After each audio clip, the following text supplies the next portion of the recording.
Welcome to a Foxy Tech Tips tutorial on linking your PS4 account to ESL. If you find this video helpful, please consider subscribing to my channel and liking the video. From the dashboard of PS4, go up to the control panel and move to the right until you get to Settings and open them. In Settings, select Account Management. In Account Management, open Link with Other Services.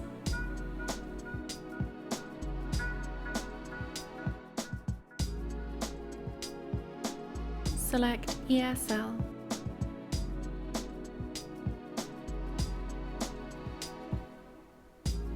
Click the Link button and it will open the login page for ESL. Log into your account there and confirm you want to link. Or you can create a new ESL account right there.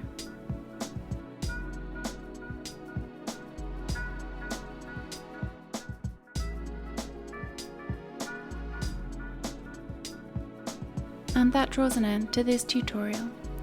Please like the video if you found it helpful, and subscribe to Foxy Tech Tips for more PlayStation tips and tricks.